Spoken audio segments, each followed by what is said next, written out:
Y healthy relationships feel boring. एक patient आई थी मेरे पास, लगभग 25 साल की, करियर स्टेबल है, लाइफ अच्छी है, रिलेशनशिप अच्छा है।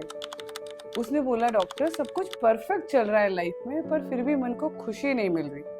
मैंने पूछा परफेक्ट का मतलब?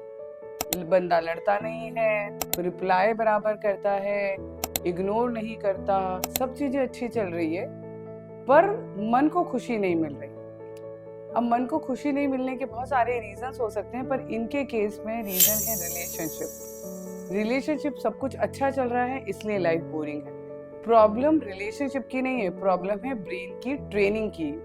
ब्रेन ट्रेन ही रॉन्ग वे में हुआ है या अलग तरीके से हुआ है, तो चीजों को परसीव करने का तरीका भी अलग है।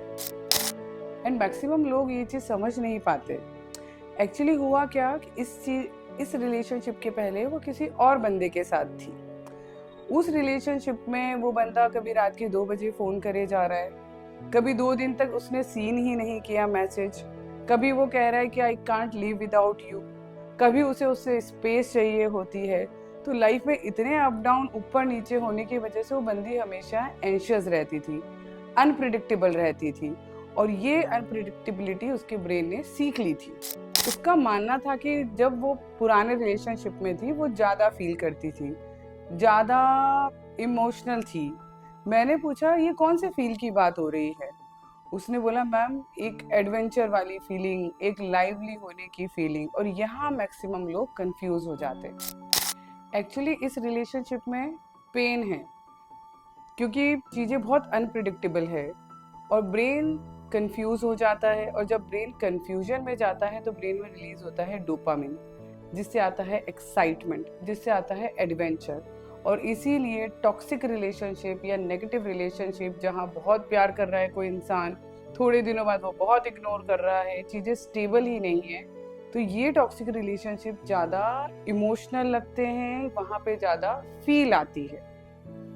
अब दूसरी तरफ जहाँ हम हेल्दी रिलेशनशिप की बात कर रहे हैं, हेल्दी रिलेशनशिप में क्या होता है? हेल्दी रिलेशनशिप्स प्रिडिक्टेबल होते हैं, सेफ होते हैं, वहाँ पे चीज़ें स्टेबल होती हैं। तो ब्रेन में डोपामिन रिलीज नहीं हो रहा, ऑक्सीटोसिन रिलीज हो रहा है, जिससे मन को पीस मिलता है, काम होते हैं। और इसी पीस को, इसी काम को लोग बोरिंग समझ लेते हैं। तो जहाँ टॉक्सिक रिलेशनशिप में बहुत सारे अप डाउन थे, बहुत सारा च्योस था, वो उन्हें एडवेंचर लग रहा था।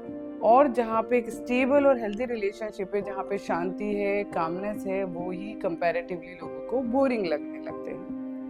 अभी एक और एग्जांपल से हम सीखते हैं। एक केस था जहाँ पे एक बंदा आया, उसने बोला डॉक्टर मैं शादीशुदा हूँ, बहुत अच्छी बीवी है मेरी लाइफ बहुत अच्छी चल रही है, सब कुछ बहुत अच्छा है, बीवी के साथ रिलेशनशिप्स बहुत अच्छे हैं, बिल्कुल लाइफ में शांति है। पर वो कह रहा था कि बीवी से खुश बहुत हूँ पर एक्साइटमेंट नहीं है बीवी के साथ। वही उसी के ऑफिस प्लेस में कलीग है जो कि इमोशनली इतनी क्लोज नहीं है, वाइफ इमोशनली क्लोज है, पर जब भी उससे बात करता है तो उसको एक डिफरेंट फीलिंग आती है, पाल्पिटेशंस होते हैं, उसे अच्छा लगता है, एक एक्साइटमेंट फील होता है। अब इसके पीछे की ब्रेन की केमिस्ट्री क्या है, हम वो समझते हैं। सो रीजन ये है कि ऐसा नहीं है कि आप गलत लोगों को चूज करते हो, आप गलत इमोशंस को चूज करते हो। और वो इसलिए होता है कि बचपन में कहीं ना कहीं आपने वैसी लाइफ देखी होती है, बहुत सारे अप डाउन्स देखे होते हैं, कभी प्यार, अचानक से नेग्लेक्ट, फिर कभी इग्नोर, कभी बहुत ज़्यादा अपनापन। तो ब्रेन ने वो चीज़ें सीख ली होती है, और जब हम स्टेबल रिलेशनशिप में जाते हैं तो वो हमें बोरिंग लगने लगते हैं। फिर हम सोचते हैं कि इस रिलेशनशिप में तो स्पार्क ही नहीं है।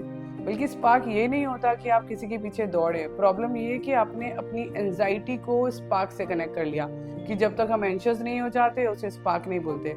असली स्पार्क नहीं, वो नहीं है कि जो आपको किसी के पीछे दौड़ाए। असली स्पार्क वो है जो आपको ठहराए, आपको कूल, कामनेस और स्टेबल फील करवाए। बट लोग गलत वे में गलत चीजों को जोड़ के एंजाइटी को स्पार्क समझ के टॉक्सिक रिलेशनशिप्स में घुस जाते हैं। क्योंकि सच ये है कि हेल्दी लव लाउड नहीं होता, कोई ड्रामेटिक नहीं होता, हेल्दी लव सेफ होता है। सो मैं लोगों को ये नहीं बोलूँगी कि हेल्दी रिलेशनशिप्स चूज करो, मैं ये बोलना चाहूँगी कि अपने नर्वस सिस्टम को, अपने ब्रेन को चेंज करो। अपने ब्रेन को समझाओ कि toxic relationship is not excitement, and healthy relationship boring नहीं होते। जब आपका ब्रेन ट्रेंड हो जाएगा ये समझने के लिए कि हेल्दी रिलेशनशिप्स अच्छे होते हैं, स्टेबल होते हैं, कूल होते हैं, काम होते हैं, तो अपने आप आपकी प्रायोरिटीज चेंज हो जाएगी। अपने आप वो स्पार्क और वो एक्साइटमेंट आपको हेल्दी रिलेशनशिप्स में आने लगेगा। क्योंकि बार बार जब आप रिलेशनशिप चेंज करते रहोगे तो कुछ भी चेंज नहीं होगा, क्योंकि आपका ब्रेन ट्रेंड है। तो हमें ब्रेन को चेंज करना है ताकि रिपीटेडली सेम मिस्टेक्स आपसे ना हो। तो खुद का एक क्विक टेस्ट लो, खुद से पूछो कि जब सब कुछ ठीक चल रहा होता है तो क्या मैं खुद ही इश्यूज क्रिएट कर लेता हूँ या कर लेती हूँ, या मुझे साइलेंस ही बड़ा अनकंफर्टेबल लगता है, या मुझे उन लोगों की ज़्यादा या उन सिचुएशंस की ज़्यादा याद आती है जो मुझे कंफ्यूज करते थे। अगर इन सवालों के जवाब हाँ हैं तो दिस इज़ अ टाइम जब आपको आपकी ब्रेन की कंडीशनिंग चेंज करने का टाइम है, ना कि relationship. So my dear friends, healthy love और रिलेशनशिप कोई फायर क्रैकर्स नहीं होते हैं कि जो लाइफ में बजते रहेंगे या फूटते रहेंगे, एक्साइटमेंट आता रहेगा। हेल्दी रिलेशनशिप और लव एक घर जैसी फील होती है जहाँ कूल काम प्लेस होता है, स्टेबल और सेफ्टी फील होती है। और अगर आपको घर बोरिंग लगता है तो यू चूज़ की लाइफ हमेशा जलती रहे। सो जब भी आपको लगे कि हेल्दी रिलेशनशिप बोरिंग है तो आपके ब्रेन को आपको ये समझाना है कि जो शांति मिली है आपको ब्रेन को वो गलत नहीं है, वो आपके ब्रेन के लिए एक अजनबी वाली फीलिंग है, because your brain doesn't know about the healthy relationship things.